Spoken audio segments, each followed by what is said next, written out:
La Maserati rouge d'Olivia Easton déropa sur la route glissante et détrempée avec un crissement qui résonna à travers les collines, son cœur martelant ses côtes alors que le monde basculait. La dernière chose qu'elle vit avant que les airbags ne se déploient fut le flou d'un arbre fonçant droit sur elle. Quand le monde cessa de tourner, son souffle aussi s'arrêta. De la fumée s'enroulait du capot en volute fantomatique tandis que la pluie martelait le pare-brise brisé. Elle cligna des yeux rapidement, essayant de comprendre la fissure dans le verre au-dessus d'elle et la douleur aiguë dans son épaule. « Vous allez bien aller, vous là-dedans ?» La voix était profonde, urgente. Et elle trancha le brouillard dans sa tête comme un couteau. Un homme ouvrit brusquement la portière côté conducteur, son visage assombri par l'averse. Ses mains stables même s'il trempait sa chemise. « Je crois, oui, » murmura Olivia. La voix rauque. « Votre voiture est fichue. Vous avez de la chance que cet arbre n'ait pas traversé le pare-brise. » Il s'accroupit à côté d'elle, ses cheveux sombres collés à son front, ses yeux la scrutant à la recherche de blessures. « Pouvez-vous bouger ?» Elle hocha lentement la tête, essayant de déboucler sa ceinture de sécurité avec des doigts tremblants. Il se pencha, écarta ses mains et libéra la ceinture lui-même. Puis, sans demander, il la souleva dans ses bras. « Attendez, qu'est-ce que vous faites ?» halta-t-elle, s'agrippant à ses épaules. « Je vous sors de la voiture avant que quelque chose l'explose. Vous sentez ça ?» dit-il, traversant le gravier humide en direction d'un vieux pick-up fort bleu marine garé à proximité. « C'est du liquide de refroidissement et de l'huile. Pas un bon mélange. » Elle aurait dû protester. Elle aurait dû exiger de savoir qui il était. Mais au lieu de ça, elle se retrouva à blottir son visage contre sa poitrine, secouée. Glacée et trop abasourdie pour parler, il la déposa doucement sur le siège passager de son camion, claquant la portière derrière elle avant de faire le tour et de se glisser au volant. « Je m'appelle Finn. Flynn Walker, vous avez percuté ma boîte aux lettres. » Elle le regarda, interloqué. « Sérieusement ?» Il lui jeta un coup d'œil, sa bouche tressautant. « Détendez-vous, une boîte aux lettres, ça se remplace. Vous. » Pas tellement. Il attrapa une serviette délavée derrière le siège et la drapa sur ses épaules. Olivia baissa les yeux sur la serviette, puis sur lui. « Vous sauvez souvent des femmes à moitié mortes de voitures de sport démolies ?»« Seulement le mardi, » répondit-il en tournant la clé. Le moteur gronda et elle regarda par le pare-brise tandis qu'il s'engageait sur la route sinueuse, sa Maserati rapetissant dans le rétroviseur. « Je peux appeler quelqu'un, une dépanneuse, ou mon assistante. » Flynn ne répondit pas immédiatement. « Vous n'appellerez personne tant qu'on ne vous aura pas examiné. Ma maison est à 5 minutes. Vous tremblez si fort que vos dents claquent. Je vais bien. » marmonna-t-elle, bien que ses mains fussent glacées et que sa tête tournât. « Vous n'avez pas l'air d'aller bien. Vous avez l'air de quelqu'un qui vient d'échapper à la mort. » Elle déglutit difficilement pressa son front contre la vitre froide. Flynn vivait dans une petite ferme nichée derrière une rangée de grands pins. Ce n'était pas luxueux, mais l'endroit dégageait une chaleur réconfortante, la lumière filtrait des fenêtres. De la fumée s'échappait de la cheminée, un porche accueillant avec un jockey chair qui grinçait dans le vent. Il l'aida à sortir du camion et à entrer dans la maison sans un mot de plus. Une odeur de cannelle flottait dans l'air alors qu'elle pénétrait dans le salon. Un feu crépitait dans la cheminée en pierre. Des jouets jonchaient le sol. Un petit dessin collé sur le frigo disait « J'aime papa ». Ses yeux s'écarquillèrent. « Vous avez un enfant ?» Flynn hocha la tête, jetant sa veste mouillée sur un crochet près de la porte. « Ouais, ma fille. » Kennedy. « Elle est chez ma sœur pour la nuit. »« Vous êtes un père célibataire ?» demanda-t-elle, sa voix plus douce maintenant. « Ouais. » répéta-t-il en se dirigeant vers la cuisine. « Thé au whisky ?» Elle hésita. Du thé. Il le prépara en silence. Elle s'assit sur le bord de son canapé, serrant la serviette autour de ses épaules comme un bouclier. « Alors, » dit-il, posant la tasse fumante sur la table basse devant elle, « vous allez me dire qui vous êtes ?» Elle leva les yeux vers lui, ses lèvres esquissant un sourire. « Olivia Easton. » Les sourcils de Finn s'haussèrent. Comme dans Easton Technologies, elle se raidit. « Vous connaissez. Je ne vise pas dans une grotte. Vous êtes la PDG qui a refusé cette offre de rachat de 200 millions de dollars le mois dernier. Vous êtes une sacrée dure à cuire. » Sa bouche s'entr'ouvrit, surprise par la pointe d'admiration dans sa voix. « Je ne m'attendais pas à vous voir conduire une Maserati sur une route de montagne en pleine tempête. Par contre, je n'étais pas censé être ici, » dit-elle en expirant. « Je me rendais à une retraite pour investisseurs dans le nord de l'État. J'ai pris un mauvais virage, le GPS a déraillé. Puis il s'est mis à pleuvoir. Et puis vous avez percuté ma boîte aux lettres. » Elle rit, le son la prenant par surprise. Cela faisait des semaines, peut-être des mois, qu'elle n'avait pas ri comme ça. Flynn s'adossa au comptoir de la cuisine, les bras croisés sur sa large poitrine, la regardant. « Vous avez faim ?» Elle hésita. « Un peu. »« Super. J'ai fait des lasagnes tout à l'heure. Ce n'est pas de la grande cuisine, mais Kennedy jure que c'est meilleur que le déjeuner de son école. » 15 minutes plus tard, elle était blottie sur son canapé avec une couverture sur les jambes, Une assiette de lasagne maison sur ses genoux et Flynn assis en face d'elle, sirotant son propre thé. Le feu jetait une lueur chaude sur la pièce. « C'est bon, dit-elle, surprise. Je ne plaisante pas avec les potes. Vous cuisinez? Vous sauvez les gens et vous élevez une enfant. Vous êtes quoi, une licorne ?» Il eut un petit rire. Juste un gars qui a dû grandir vite. La mère de Kennedy est partie quand elle avait 6 mois. C'est juste nous deux depuis 5 ans. Olivia posa son assiette et le regarda. Ça doit être difficile. Ça l'est. Mais c'est aussi la meilleure chose qui me soit jamais arrivée, dit-il. Elle est tout pour moi. La façon dont il le dit, sans hésitation, sans amertume, la frappa en plein cœur. Elle se pencha en arrière et soupira. Je ne ralentis jamais. Jamais. Je ne sais même pas pourquoi je vous dis ça, mais ma vie n'est que réunion, vol. Échéance. Je n'ai pas eu une vraie journée de congé en 2 ans. Le regard de Flynn se verrouilla sur le sien. Peut-être que l'accident de votre voiture était l'univers qui vous disait de vous arrêter. Elle déglutit, la gorge serrée. Peut-être. Un silence s'installa, lourd de quelque chose qu'elle ne pouvait nommer. Flynn semblait vouloir dire autre chose, mais à la place. Il se leva. Vous devriez vous reposer. La chambre d'Annie est au fond du couloir. Première porte à gauche. La dépanneuse peut venir demain matin. Elle cligna des yeux. Vous me laissez rester? Vous n'êtes pas en état d'aller où que ce soit, et je ne vais pas laisser une PDG mourir de froid parce qu'elle est trop têtue pour accepter de l'aide. Elle se leva, soudain certaine de la façon de répondre. Merci, Flynn. Il hocha la tête une fois. Bonne nuit. Olivia, alors qu'elle se dirigeait vers la chambre d'Amy. Ses pieds nus s'enfonçant dans le tapis usé, elle s'arrêta dans le couloir. Il y avait des dessins sur le mur, des bonshommes allumés au crayon, des arcs-en-ciel. Un soleil de travers avec un sourire géant. Cet homme n'avait rien à voir avec les gens de son monde, et pourtant, elle se sentait plus en sécurité avec lui qu'elle ne l'avait été depuis des années. Elle se tourna pour le regarder une dernière fois. Il se tenait près du feu, fixant les flammes. La mâchoire serrée, son profil fort et stable. Peut-être que l'accident de sa Maserati était la meilleure chose qui lui soit jamais arrivée. Car quelque chose lui disait que sa vie venait de prendre un tournant qu'elle n'aurait jamais imaginé. L'odeur de pain et de vieux bois remplit les narines d'Olivia alors qu'elle s'agitait sous la lourde couette. Elle ouvrit lentement les yeux, clignant face à la douce lumière matinale couleur miel qui filtrait à travers les rideaux de la chambre d'Amy. Un instant, elle oublia où elle était. Puis la douleur dans son épaule se raviva et tout lui revint en mémoire, l'accident, la pluie. Leurs mots instables et aux yeux sombres comme l'orage, fine. Elle repoussa la couverture et s'assit. Ses muscles raides de la veille, une chemise en flanelle usée, trop grande pour être la sienne, était suspendue au dossier d'une chaise voisine. Elle l'attrapa, la glissant par-dessus le fin débardeur dans lequel elle avait dormi. Le tissu sentait légèrement le cèdre et la fumée. Des voix flottaient dans le couloir, un rire aigu, un rire plus profond en réponse. Elle s'avança dans le couloir, guidée par le cliquetis des couverts et le faible bourdonnement d'une radio jouant une vieille chanson country. En arrivant à la cuisine, elle s'arrêta sur le seuil. Flynn se tenait devant la cuisinière, retournant quelque chose dans une poêle en fonte. Une petite fille aux boucles sombres et au visage constellé de taches de rousseur était assise en tailleur sur le comptoir à côté de lui, tenant un fouet comme un sceptre. Tous deux se tournèrent quand elle entra. « Vous êtes réveillé ?» dit Flynn, la jaugeant du regard. « Vous avez l'air d'avoir survécu à un accident de voiture. »« J'ai l'impression de m'être battue avec un ours, » répondit-elle, resserrant la flanelle autour d'elle. « C'est votre sous-chef ?» La fille sourit. « Je m'appelle Kennedy. C'est vous la dame qui a défoncé notre boîte aux lettres ?» Olivia cligna des yeux, puis laissa échapper un petit rire. « C'est bien moi. » Kennedy pencha la tête. « Vous êtes beaucoup plus jolie que ce que j'imaginais. » Flynn grogna. « Qu'est-ce que je t'ai dit sur le fait de dire tout ce qui te passe par la tête ?» Kennedy haussa les épaules. « Ce n'est pas méchant si c'est vrai. » Olivia sourit, attirée par l'énergie facile de la fillette. « Merci. Je crois. » Flynn fit un geste vers la table. « Asseyez-vous. Vous ne partez pas avant d'avoir mangé quelque chose. Je devrais vraiment appeler une dépanneuse, » dit-elle en hésitant. « Vous n'allez pas descendre cette colline en talons.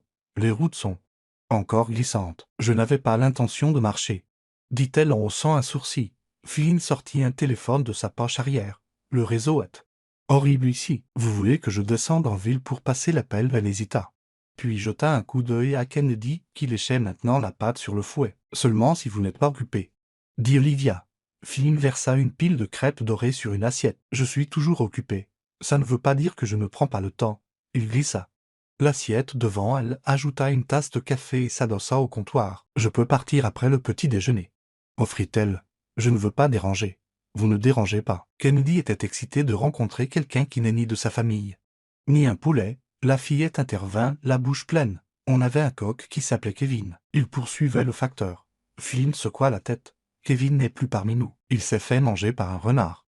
Ajouta joyeusement Kennedy. Les sourcils d'Olivia s'ossèrent. Ce n'est pas ainsi que...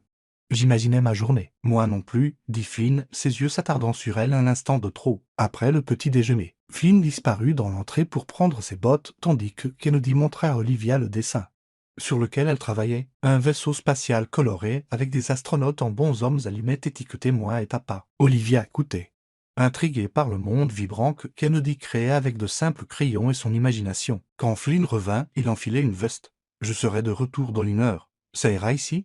Olivia hocha la tête. « On survivra. » Kennedy lui fit un pouce levé. « Je la protégerai. » Une fois la porte refermée derrière lui, Olivia se tourna vers la petite fille. « Alors, c'est comment de vivre ici ?» Kennedy balança ses jambes. « C'est calme, même à une cabane dans un arbre et parfois des serviennes dans le jardin. Une fois, on a même vu un orignal. » « Un orignal ? Oui, je l'ai appelé Georges. Il n'est pas resté longtemps. » Olivia gloussa. Puis balaya la pièce du regard. « C'est ton père qui a construit cet endroit ?» Kennedy sauta de la chaise. « Non, c'était ta grand-père avant qu'il ne déménage en Floride. Mais papa l'a retapé. Il est doué avec les outils et les crêpes. On dirait qu'il est doué. » « Pour beaucoup de choses, murmura Olivia. Kennedy plissa les yeux. « Vous aimez mon papa ?» La question prit Olivia au dépourvu. « Quoi ?» « Vous le regardez comme maman regardait les stars de cinéma. » Olivia cligna des yeux. « Tu es très observatrice. » Kennedy rayonna. « Je sais. » Pendant l'absence de Flynn, Olivia aida Kennedy à faire la vaisselle. Puis il la rejoignit sur la balancelle du porche. L'air était vif mais pur. Le genre de fraîcheur que l'argent ne pouvait acheter dans une suite de penthouse. Au-delà des arbres, le monde s'étendait. Vaste et silencieux. « Tu ne ressembles pas à une adulte normale, » dit Kennedy après un moment. « Pourquoi ça, tu n'es pas tout le temps sur ton téléphone et tu écoutes quand je parle ?» Olivia s'adossa aux lattes de bois. « Peut-être que j'avais besoin d'une pause. » Kennedy hocha la tête sagement. « Les pauses, c'est bien. Papa dit que même les super-héros ont besoin de sieste parfois. » Quand Flynn revint, il les trouva blottis sous une couverture. Regardant un écureuil filer sur la rampe du porche, son regard s'adoucte en voyant la scène. « La dépanneuse arrive cet après-midi. » dit-il en entrant. « Ils remorqueront la voiture en ville. Le garagiste vous appellera avec le devis des dégâts. » Olivia se leva, époussetant son mine. « Merci, Flynn, pour tout. » Il balaya sa gratitude d'un geste. N'importe quelle personne décente aurait fait la même chose. « Non, dit-elle. » Croisant son regard, il ne l'aurait pas fait. Il soutint son regard un instant, puis détourna les yeux. De rien. Plus tard dans l'après-midi, Olivia sortit pour prendre un appel. Quand elle revint, son expression était indéchiffrable. Flynn leva les yeux de l'endroit où il aidait Kennedy avec Anne. « Puzzle. Tout va bien, je dois retourner en ville ce soir. Il y a une urgence avec un de nos contrats. Le service juridique veut que je sois sur place. » Flynn hocha la tête. « C'est logique, vous avez l'air déçu. » Il ne répondit pas tout de suite. Ça aurait été bien d'avoir un jour de plus.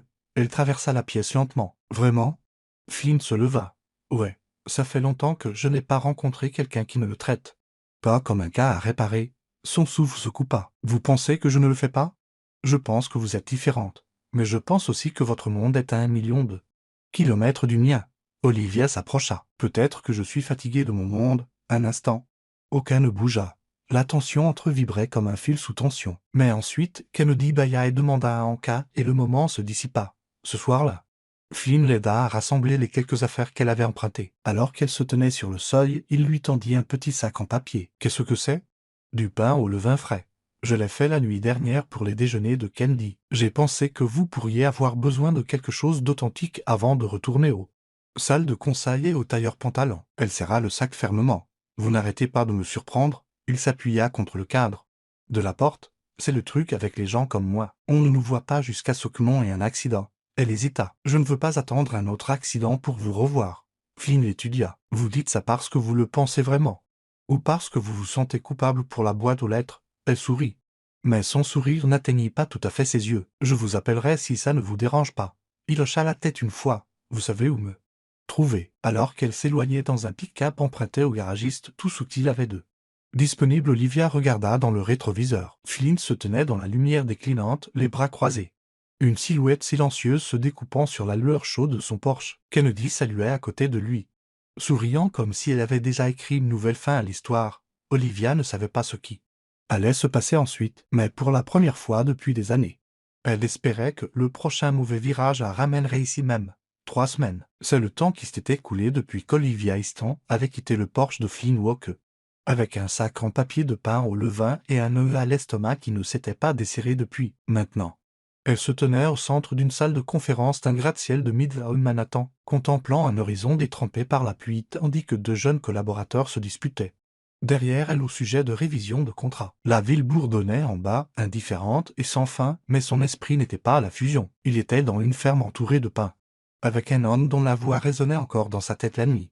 Avec une petite fille, il posait des questions que personne d'autre n'osait poser. « Vous n'écoutez pas » dit Rhonda, sa conseillère juridique.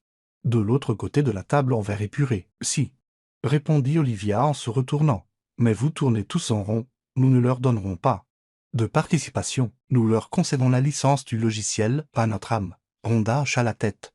Puis jeta un coup d'œil aux autres. « Vous l'avez entendu. Retravaillons la proposition. » La pièce se vida en quelques minutes.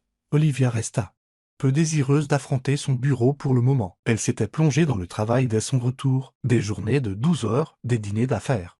Une collecte de fonds pour une initiative d'éducation technologique qu'elle se souvenait à peine d'avoir parrainée. Mais rien de tout cela n'atténuait l'agitation qui la rongeait. Son assistante, Vera, frappa au cadre de la porte. « Vous avez une réservation pour le déjeuner au Winston avec le jeune de Capitol, voulez-vous que je la décale ?»« Non, » dit Olivia en attrapant son manteau. « J'y vais. » Le Winston était le genre d'endroit où le pouvoir chuchotait au lieu de rugir. Verre en cristal. Nappe blanche, serveur qui n'interrompait jamais. Le jeune s'était déjà assis à son arrivée. Sirotant de l'eau pétillante et vérifiant sa montre en or, on dirait que vous n'avez pas dormi. Depuis des jours, dit-il une fois les politesses échangées. Merci, Lo Jones. Toujours un plaisir. Il se pencha. Vous tournez à vide. Quoi que ce soit burn-out, distraction. Crise de la quarantaine, prenez un congé sabbatique. Laissez votre conseil d'administration s'occuper de l'Empire pour une fois. Elle sirota son expresso et ne dit rien. Il continua, ou peut-être que ça a quelque chose à voir avec cet accident en montagne dont j'ai entendu parler. Mazzati contre Shen. C'était vous, n'est-ce pas? Sa main s'immobilisa. J'ai des amis dans les assurances du nord de l'État, ajouta-t-il. Les nouvelles vont vite. Elle posa sa tasse. Ce que je fais de mon temps personnel ne concerne pas Capitole. Peut-être pas, mais vous n'avez jamais laissé quoi que ce soit vous faire dérailler avant. Il marqua une pause. Sauf peut-être maintenant. Ce soir-là, Olivia se tenait dans la cuisine de son penthouse, fixant les plats à emporter intacts sur le comptoir en marbre. Dehors, la pluie tombait en douces nappes contre les fenêtres. Elle se versa un verre de vin. Puis il le laissa sur la table, au moment où elle atteignit sa chambre. Elle avait déjà pris sa décision. Elle n'allait pas attendre une autre excuse pour le revoir. Elle allait y retourner. Mais pas à l'improviste. Le lendemain matin, elle passa 2 appels. L'un à un marché local près de la ville de Flynn pour organiser une livraison. L'autre à sa ligne fixe qu'elle avait enregistrée mais jamais composée. Kennedy répondit. « Salut, c'est Olivia. Ton père, elle a-t-il eu une pause ?» Puis le son du téléphone étouffé. « Papa, la dame de la boîte aux lettres est au téléphone. » La voix de Flynn arriva un instant plus tard, méfiante. « Salut, je monte en voiture demain. » dit-elle. « Si ça ne dérange pas. » Silence, puis « Vous n'êtes pas obligé. » « Je veux. » Il ne répondit pas tout de suite, puis, plus bas, « D'accord. » Quand elle s'engagea dans l'allée de gravier l'après-midi suivant, elle aperçut d'abord Kennedy. La petite fille était sur le porche, portant un imperméable rouge et tenant un presse-papier comme un gardien. « Non ?»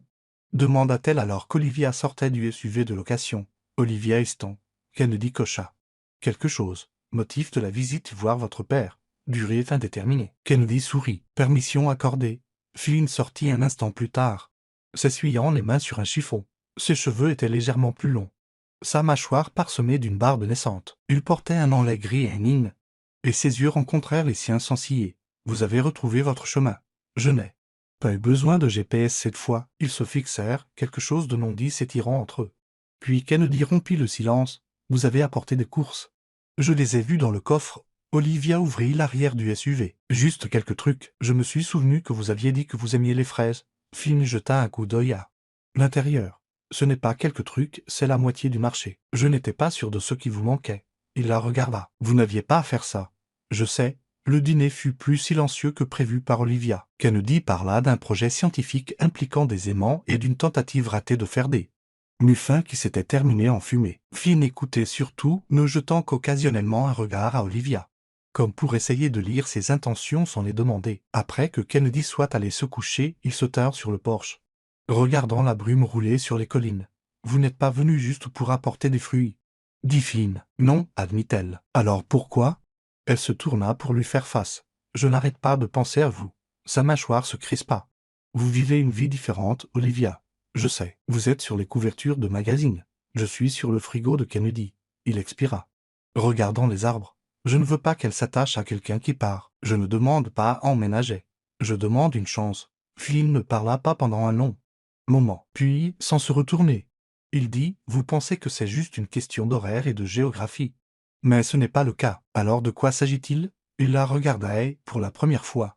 Elle vit la peur derrière son calme, de confiance. J'ai construit cette vie brique par brique. Je ne peux pas laisser quelqu'un démolir tout ça juste parce qu'elle s'en est lassée. Je ne suis pas lassé. Je suis épuisé. Et quand j'étais ici pendant ces 2 jours, j'ai ressenti quelque chose que je n'avais pas ressenti depuis des années. Quoi? La paix. Flynn s'approcha. La distance entre eux se réduisant comme de la buée sur une vitre, vous ne trouverez pas cette paix si vous n'êtes pas net avec vous-même. Je le suis. Alors prouvez-le. Je suis là, n'est-ce pas? Ça, c'est se montrer, le prouver. C'est rester quand c'est incommode. Elle soutint son regard. Alors laissez-moi rester pour le week-end. Il hésita. Qu'essayez-vous de trouver? Elle attrapa sa main. Vous. Flynn ne se retira pas. Plus tard dans la nuit, alors qu'elle était allongée sur le lit d'Annie, fixant le plafond, elle entendit des pas devant sa porte, une pause, puis des pas qui s'éloignaient. Elle ferma les yeux. Il n'était pas prêt. Mais peut-être qu'il commençait à vouloir l'être. Le lendemain matin, elle trouva Kennedy à la table de la cuisine avec un rouleau de papier géant et une boîte de feutre. Qu'est-ce que tu fabriques? Demanda Olivia. Une carte de notre ville, au cas où tu te perdrais encore. Olivia sourit. C'est très attentionné de ta part. Kennedy leva les yeux. Tu vas être ma belle-mère. Olivia cligna des yeux. C'est une grande question. Ben, tu es là et tu aimes papa et il a fait les bonnes crêpes aujourd'hui. Ce qui veut dire qu'il t'aime aussi. Olivia s'accroupit à côté d'elle. Je ne sais pas ce qui va se passer, mais je tiens beaucoup à vous deux. Kennedy hocha la tête. D'accord, mais si tu deviens ma belle-mère, on pourra avoir un chien? Flynn entra dans la pièce à ce moment-là. Attrapant la fin de la conversation, on ne prend pas de chien, Kennedy. Mais elle a dit qu'elle tenait à moi. Ça veut dire un chien. Il lança un regard à Olivia. Vous êtes ici depuis moins de 24 heures et elle essaie déjà d'adopter des animaux. Olivia rit. J'imagine que ça veut dire que je m'intègre bien. Flynn ne répondit pas, mais il ne contredit pas non plus. Cet après-midi-là, pendant que Kennedy était à la fête d'anniversaire d'une voisine, Flynn emmena Olivia se promener dans les bois derrière la maison. L'air était frais et parfumé de mousse et de feuilles humides. Ils parlèrent peu. Mais le silence entre eux n'était plus lourd. À l'oreille de la clairière, il s'arrêta. Il y a une cabane là-bas, dit-il. Elle a besoin de travaux. J'allais la retaper pour que Kennedy l'utilise quand elle sera plus grande. Un endroit où il pourrait aller pour réfléchir. Olivia le regarda. Vous planifiez à long terme. Je suis obligé. Elle attrapa de nouveau sa main. Il la laissa faire cette fois. Je veux faire partie de ce plan, dit-elle. Flynn se tourna vers elle, la voix basse. Ne dites pas ça si vous ne le pensez pas. Je ne dis jamais des choses que je ne pense pas. Il l'étudia. Alors vous devriez savoir quelque chose. Quoi? Je n'ai rien ressenti de réel pour personne en 600. Et puis vous avez défoncé ma boîte aux lettres comme une furie et soudain, je n'arrête pas de penser à vous non plus. Elle s'approcha, son cœur battant la chamade. Alors qu'est-ce que m'en attend? Flynn se pencha. Son souffle chaud contre sa joue. Je n'en ai aucune idée. Et puis il l'embrassa, profondément, sûrement et sans hâte. Comme un homme qui attendait depuis très longtemps. Et d'un seul coup, la distance entre leurs mondes commença à disparaître. La première neige tomba doucement. Olivia se tenait sur le bord du porche, les bras rentrés dans les manches de la vieille veste de Flynn, regardant de gros flocons dériver sur les branches de pin comme du sucre glace. Le monde s'était adouci pendant la nuit, une couverture blanche recouvrait les champs, le toit, la boîte aux lettres rouillées, qui se tenait maintenant fièrement réparée avec un nouveau poteau en bois. À l'intérieur, Kennedy fredonnait en décorant des biscuits en pain d'épices, la langue tirée en signe de concentration. Flynn était adossé à l'îlot de la cuisine, sirotant son café. Ses yeux fixés sur Olivia à travers la fenêtre, ils approchaient de quelque chose d'innommable. Cela faisait presque 4 semaines qu'Olivia était revenue à la ferme pour ce week-end qui s'était transformé en une semaine qui s'était transformée en près d'un mois. Son appartement penthouse restait intact. Son assistante, Vera, gérait maintenant son emploi du temps à distance, annulant soigneusement chaque réunion non essentielle avec une précision chirurgicale. Pas un seul membre du conseil d'administration n'avait osé remettre en question son absence, pas alors que les bénéfices étaient en hausse, les contrats signés, et que le nom Easton pesait plus que jamais. Mais rien de tout cela ne semblait aussi important que les matins tranquilles. La façon dont Kennedy insistait pour qu'ils lisent ensemble avant de se coucher, ou le doux grain de la voix de Flynn quand il lui demandait si elle voulait un thé une fois que le monde s'était calmé. Elle rentra, secouant la neige de ses manches, bataille de boules de neige après le déjeuner? Demanda Kennedy sans lever les yeux. Seulement si on fait des équipes, répondit Olivia. Je ne vais pas perdre toute seule. Flynn haussa un sourcil. Vous supposez que je ne vous trahirai pas pour une meilleure offre? Kennedy gloussa. Il le fera, c'est sûr. Il est impitoyable. J'apprends. Dit Flynn en posant sa tasse. Je dois aller en ville avant que les routes ne verglacent. Magasin d'aliments et propane. Olivia fit un geste vers le porte-manteau. Je viens avec vous. Il jeta un coup d'œil vers Kennedy. On ne sera parti qu'une heure. Ça va avec tante Tess? Kennedy hocha la tête. Elle a dit qu'elle apportait des bombes de chocolat chaud. Je ne bouge pas d'ici. Flynn l'attrapa. Ses clés et Olivia le suivit dans l'air vif. Le camion démarra avec un grondement. La neige fondant sur le pare-brise en lente traînée scintillante. Ils ne parlèrent pas pendant un moment. Le silence entre eux avait changé, il n'était plus oppressant, il s'installait, confortable, familier, alors qu'ils passaient devant le lac gelé à l'entrée de la ville. Flynn parla enfin. Vous prévoyez de rester jusqu'à Noël? Elle se tourna vers lui. Tu veux que je reste? Il ne répondit pas tout de suite. Kennedy, oui. Elle regarda les arbres couverts de neige. Ça buait en buant la vitre. J'ai réfléchi à ce qui vient après, à comment je pensais savoir ce que ça signifiait. Les mains de Flynn se crispèrent sur le volant. Et maintenant? Je réalise que j'ai passé des années à construire quelque chose qui ne ressemble pas à un foyer. Il ne répondit pas, mais elle vit la réaction fugitive dans sa mâchoire, au magasin d'aliments. Il chargea des sacs de granulés pendant qu'Olivia examinait un étalage de gants doublés de laine. L'homme derrière le comptoir lui fit un signe de la casquette. Je ne m'attendais pas à vous revoir, mademoiselle Easton. Je ne m'attendais pas à revenir non plus, dit-elle en pliant une paire de gants. Mais vous voilà. Elle hocha la tête. Me voilà, de retour dans le camion. Elle se tourna vers Flynn alors qu'il sortait du parking en gravier. J'ai eu une offre là. Semaine dernière. Un rachat. Le triple du précédent. Il lui jeta un regard. Tu l'acceptes, j'y pense. Elle marqua une pause. Je garderai le nom. Mais je serai en dehors du quotidien. J'aurai du temps. Du vrai temps. Flynn ne dit rien. Pendant plusieurs longues secondes. Puis, tu es sûr que tu n'es pas juste en train de fuir? Je fuis depuis des années. Ça.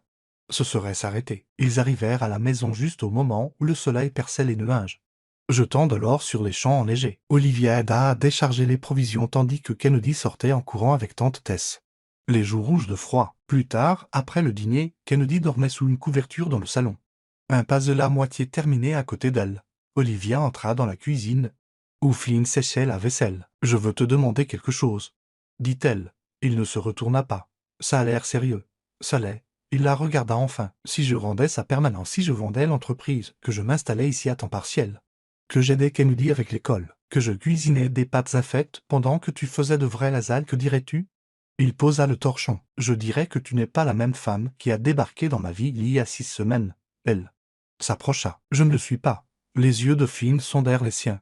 Et quelque chose dans son expression se fendit complètement. J'ai peur, admit-il. Tu es la première personne que je laisse entrer depuis la mère de Kennedy. Et je n'arrête pas d'attendre que tout s'écroule. Elle leva la main et toucha son visage. Ses doigts chauds contre sa peau. Alors arrêtons d'attendre, il se pencha, posant son front contre le sien. Tu restes vraiment? Je ne vais nulle part. Le lendemain matin, Olivia passa des appels. Elle signa des documents. Elle donna à Vera des instructions qui la stupéfièrent elle-même. Et quand Flynn rentra de la grange, secouant la neige de ses cheveux, elle lui tendit une lettre pliée. Qu'est-ce que c'est? Ma démission, effet immédiat. Il la fixa. Tu es sérieuse? Je veux une vie qui a du sens. Et ce n'est pas dans les gratte-ciel ou les communiqués de presse. C'est ici. Elle s'attendait à ce qu'il proteste, qu'il questionne. Mais à la place, il s'avança et la prit dans ses bras. Je n'aurais jamais pensé tomber à nouveau amoureux, dit-il dans ses cheveux. Tu ne l'as pas fait, répondit-elle. Nous sommes tombés en même temps. Cet après-midi-là, ils l'annoncèrent à Kennedy. Elle écouta avec de grands yeux, puis sauta sur place et poussa un cri si fort que le chien du voisin se mit à aboyer. Ça veut dire que j'ai 2 parents? Flynn cligna des yeux. Je veux dire, Olivia se pencha. Ça veut dire qu'on va construire quelque chose ensemble. Nous 3. Kennedy jeta ses bras autour de 2. Meilleur jour de tous les temps, au cours de la semaine suivante. Olivia s'installa dans son nouveau rythme. Elle emmenait Kennedy à l'école, aidait Flynn à réparer la clôture avant que la neige ne s'aggrave, et appela son architecte d'intérieur pour discuter de la rénovation de la vieille cabane derrière la clairière en un studio d'écriture. Je ne sais pas ce que je ferai ensuite, dit-elle à Flynn un soir alors qu'il était assis près du feu. mais je sais que je le ferai. Ici, il prit sa main, entrelaçant leurs doigts. C'est tout ce que j'ai besoin de savoir. Le matin de Noël, Kennedy les réveilla à l'aube, les traînant en bas dans un salon brillant de lumière et de l'odeur de cannelle. Il y avait des pyjamas assortis, des cartes manuscrites, une petite boîte en velours cachée sous l'arbre. Olivia l'ouvrit lentement, le souffle coupé. À l'intérieur se trouvait une bague en argent délicate, simple mais élégante, avec une petite gravure à l'intérieur. « Je t'ai trouvé. » Flynn s'agenouilla à côté d'elle. Stable et sûr. Je n'ai pas besoin de cérémonie. Je n'ai pas besoin de robe. J'ai juste besoin que tu dises oui. La voix d'Olivia trembla. Oui. Kennedy lança des confettis qu'elle avait cachés dans la poche de sa robe de chambre. On va se marier. Flynn embrassa Olivia longuement et profondément, tandis que la neige tombait dehors et que le feu crépitait à côté d'eux. Plus tard, quand la ferme fut calme et que Kennedy se fut rendormi, Olivia se tenait sur le porche, enveloppée dans une couverture, regardant l'horizon passer au rose. Flynn vint derrière elle, ses bras encerclant sa taille. « Tu ne retournes vraiment pas en arrière, » dit-il. Elle se blottit contre lui. « J'ai déjà vécu cette vie. Maintenant, je choisis celle-ci. » Il posa son menton sur son épaule. « Boîte aux lettres et tout. Boîte aux lettres et tout. » Et c'était ainsi que la femme qui avait autrefois régné sur les salles de conseil et les gros titres choisit un empire d'un autre genre, un empire construit non pas sur le pouvoir, mais sur l'amour. Flynn ne s'était jamais attendu à tomber amoureux d'elle, mais elle non plus, et ni l'un ni l'autre ne regarderait jamais en arrière. Le mariage fut discret, non pas parce qu'Olivia n'aimait pas les grandes entrées ou les moments dramatiques, elle les avait toujours aimés, mais parce qu'il ne s'agissait pas de spectacle. Il s'agissait de quelque chose de bien plus rare, la paix. Et la paix n'avait pas besoin d'une salle de bal, de milliers de regards.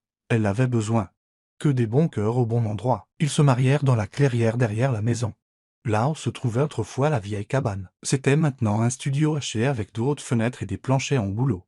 L'espace rempli de lumière et du faible parfum de cèdre. C'est là qu'Olivia écrivait maintenant des journaux, des essais, des textes qu'elle n'avait jamais l'intention de publier, mais qu'elle avait besoin de mettre au monde. Kennedy se tenait entre eux pendant qu'ils prononçaient leurs vœux, portant une couronne de fleurs sauvages qu'elle avait insisté pour fabriquer elle-même. Son sourire était édenté de devant, et elle serrait un petit panier de pétales de lavande qu'elle avait dispersé avec une grande cérémonie avant même que la cérémonie ne commence. Flynn portait un costume bleu marine qui était rangé dans une housse depuis des années. Un costume qu'il avait acheté pour le mariage d'un ami et qu'il n'avait jamais pensé porter à nouveau. Olivia portait une longue robe ivoire avec des manches en dentelle délicate et sans traîne, car elle avait insisté pour marcher dans l'herbe par ses propres moyens. « Tu n'as pas besoin de me donner, » avait-elle dit à Vera, qui était venue en avion pour être sa demoiselle d'honneur. « Personne ne me donne à personne. Je m'engage dans cette voie parce que je la choisis. » Flynn n'avait rien dit quand elle avait prononcé ces mots, mais ses yeux s'étaient adoucis d'une manière qui lui avait coupé le souffle. Il savait. Il comprenait. La cérémonie s'acheva avec Kennedy jetant ses bras autour d'eux et déclarant « Maintenant, on est officiellement une équipe, ce qui veut dire que personne n'a le droit de démissionner. » Plus tard, ils dansèrent sous des guirlandes lumineuses tendues entre les arbres. Leur musique, une playlist que Kennedy avait conçue avec toute l'autorité d'une DJ chevronnée. Il y avait du jazz, de la vieille country et une chanson de Taylor Swift qui fit rouler les yeux à Olivia avant de rire et d'entraîner Finn sur la piste de danse improvisée. « Je ne suis toujours pas convaincu qu'elle n'a pas glissé celle-là pour nous tester, » murmura Olivia alors qu'il se balançait. « Je pense que l'on a réussi l'épreuve, » murmura Finn. « Tu n'as pas fui. J'aurais pu si elle avait choisi celle sur l'écharpe. » Il eut un petit rire, sa bouche effleurant sa tempe. Les invités étaient peu nombreux, Vera, bien sûr, Tante Tess qui avait fait le gâteau et pleuré pendant la majeure partie de la cérémonie. Quelques voisins, l'ami d'enfance de Flynn, Ellie, qui se présenta avec sa femme et une bouteille de whisky vieilli. C'était tout. Pas de presse, pas de photographe, pas de membres du conseil l'analysant comme un rapport boursier. Juste des gens qui comptaient. Après la dernière chanson et que Kennedy se fut endormi profondément à l'étage, ayant réussi à manger précisément une demi-part de gâteau avant de s'effondrer sur un tas de coussins. Olivia et Flynn se tinrent sur le porche enveloppés dans une couverture, regardant les lucioles clignoter à travers le champ. « Je n'aurais jamais pensé refaire ça, » dit-il, la voix basse. « Épouser quelqu'un? Non, laisser quelqu'un entrer. » Elle se blottit contre lui, sa tête sur son épaule. « Tu ne m'as pas seulement laissé entrer, tu as construit une porte. » Je ne savais pas à quel point j'en avais besoin. Olivia resta silencieuse un instant. « L'ancienne vie te manque ?» demanda-t-il. Elle ne répondit pas immédiatement. « Parfois, la montée d'adrénaline me manque. Le sentiment de conclure un marché que personne ne pensait que je pouvais conclure, mais ensuite, je pense à ce contre quoi je l'ai échangé. Et ce n'est même pas comparable. Je ne sais pas comment tu as pu renoncer à tout ça. Je n'y ai pas renoncé. J'ai marché vers ça. Il l'embrassa alors, lentement et sûrement, tandis que le vent bruissait dans les arbres. Au printemps, Olivia avait transformé le studio en un espace de travail à temps partiel pour un programme de mentorat local qu'elle avait lancé. Elle faisait venir des adolescents des écoles voisines. Des jeunes qui ne pensaient pas que l'université était pour eux, qui ne voyaient pas d'avenir dans la technologie parce qu'ils n'avaient jamais eu un ordinateur portable qui ne soit pas obsolète ou fissuré. Elle leur apprenait à coder, à présenter leurs idées, à croire que les idées n'appartenaient pas seulement aux hommes en costume dans des tours de verre.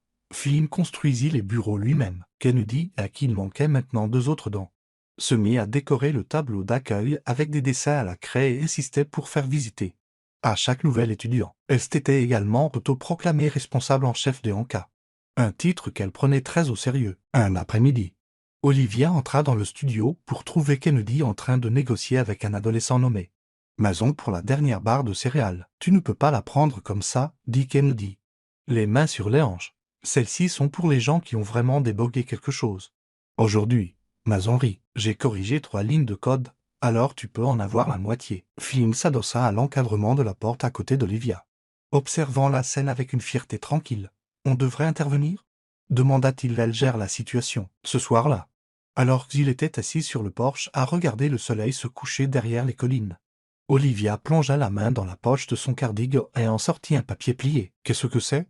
demanda Flynn. « Une lettre du conseil. Ils veulent que j'envisage de revenir à un poste de conseillère. 1 semaine par trimestre sans engagement. » Il la regarda. « Tu vas le faire ?» Elle haussa les épaules. « Je n'ai pas décidé. Mais l'offre ne me fait plus peur. Ça, c'est nouveau. Tu n'as pas peur de perdre ton mordant. Je crois que je viens de trouver un autre genre de mordant. » Elle se tourna vers lui. « Tu ne penses pas que je suis moins ambitieuse maintenant, n'est-ce pas ?» Il secoua la tête. « Tu es toujours la personne la plus irrésistible que j'ai jamais rencontrée. Tu as juste trouvé quelque chose qui compte plus. » Elle sourit. « Toi et Kennedy. » Il hocha la tête. « Et la version de toi qui n'existe qu'ici. Celle qui se souvient de respirer. » Les saisons changèrent lentement, comme une symphonie atteignant son doux crescendo. L'été apporta des fleurs sauvages et des week-ends au lac. L'automne arriva avec l'air vif et la première foire scientifique de Kennedy, où elle présenta un projet sur l'énergie solaire et dit au juge « Ma maman m'a aidé à construire la maquette. » Mais ce n'est pas juste une maman. Avant, elle dirigeait un empire. Olivia avait ri, puis pleuré un peu. Et Flynn lui avait serré la main jusqu'à ce qu'elle arrête de trembler. Au retour de l'hiver, le studio avait doublé de taille. Un investisseur local, l'un des anciens rivaux d'Olivia, était venu, avait vu le travail qu'elle faisait et avait proposé de financer une expansion. Elle avait accepté, mais à une seule condition, pas de réunion de conseil, pas de rapport trimestriel. « Et mon nom ne figure pas sur le bâtiment. » L'investisseur l'avait dévisagé. « Vous êtes sérieuse? Je construis enfin quelque chose qui n'a pas besoin de mon visage pour avoir de l'importance. » Kennedy avait entendu. Ce soir-là, elle dessina une image du studio avec un arc-en-ciel au-dessus et écrivit l'école magique de Maman en haut. Olivia le score sur le frigo. À l'approche de la nouvelle année, ils organisèrent une petite réunion à la maison. Juste quelques étudiants, voisins et amis. Kennedy insista pour porter un toast. « Avant, je pensais que la magie n'existait que dans les films, dit-elle, debout sur une chaise devant la cheminée. Mais ensuite, mon papa a trouvé Olivia. Et Olivia est devenue ma maman, et maintenant on a une maison pleine de crêpes, d'ordinateurs et de câlins. Alors je suppose que la magie, c'est juste de l'amour qui a mis beaucoup de temps à te trouver. » Flynn passa un bras autour d'eux. La taille d'Olivia, les yeux humides. « Je n'aurais pas pu mieux le dire, » murmura-t-il. Plus tard, après que tout le monde soit parti et que la maison soit calme, ils s'assirent enveloppés dans une couverture devant le feu. Kennedy dormait à l'étage, les bras enroulés autour d'une loutre en peluche qu'Olivia lui avait offerte pour son anniversaire. « Je n'ai jamais demandé, » dit doucement Flynn, « mais ce que la ligne d'horizon te manque. » Parfois, admit-elle, mais j'ai une meilleure vue maintenant. Il baissa les yeux vers elle. « Ah oui ?» Elle posa sa tête contre sa poitrine. « Des montagnes, des étoiles. Et 2 personnes qui me donnent l'impression d'être toujours à la maison. » Flynn lui embrassa le sommet de la tête. Il n'avait besoin de rien d'autre, ni de penthouses ni de gros titres, ni de récompenses ni d'applaudissements, juste l'un de l'autre, et de l'amour tranquille et constant qui avait commencé par un accident sur une route pluvieuse et s'était transformé en une vie qu'aucun d'eux n'avait osé rêver. Ce n'était pas l'histoire qu'Olivia Easton avait écrite pour elle-même. C'était mieux.